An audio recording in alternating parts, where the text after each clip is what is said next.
حضرت بلال رضی اللہ تعالی، حضرت بلال آئے جناب عمر سے ملنے، کیسر و کسرا بھی آئے تو عمر خاطر میں نہ لائے، پر بلال حبشی دروازے پہ داخل ہوئے تو فاروق اعظم نے کرسی چھوڑ دی، ہاتھ باندھ کے کونے میں کھڑے ہو گئے، کالا رنگ ہے، نام بھی لکھنا نہیں جانتے، زمانے میں تعارف کوئی نہیں، حضرت عمر نے ہاتھ باندھا ہے،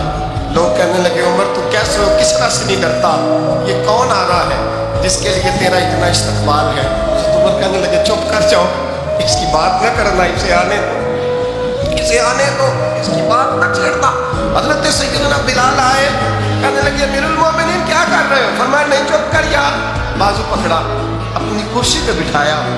حضرت بلال کہنے لگے حضور میں غلام ہوں، مجھے تو طریقے بھی نہیں آتے ان کرسیوں پہ بیٹھنے کے، میں تو غریب ماں کا بیٹا، غلام باپ کی اولاد، سلیقہ یہ آپ کیا کر رہے ہیں؟ حضرت عمر کہنے لگے بلال تھا تو غلام ہی،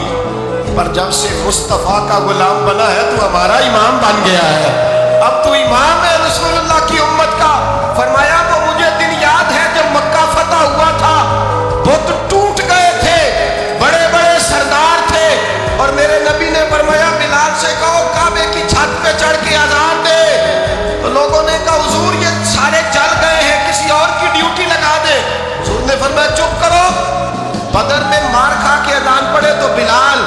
احد میں پتھر برسے اذان پڑے تو بلال، تپتے صحراؤں میں پڑے تو بلال، ہر جگہ مار کھائے تو بلال، اور آج اگر اللہ نے عزت دی ہے تو میں لوگوں کو دیکھ کے بلال کو عزت نہ دوں؟ میں بتانا چاہتا ہوں کہ رسول اللہ کی غلامی میں عزت ہے۔ فرمایا کوئی اوپر نہیں چڑھے گا، ابو بکر بھی نیچے، عمر بھی نیچے، عثمان و علی، طلحہ اور زبیر بھی نیچے۔ آج یہ حبشی غلام کعبے کی چھت پہ چڑھے گا اور میں دنیا کو بتاؤں گا کہ اصل عزت اسی کے پاس ہوتی ہے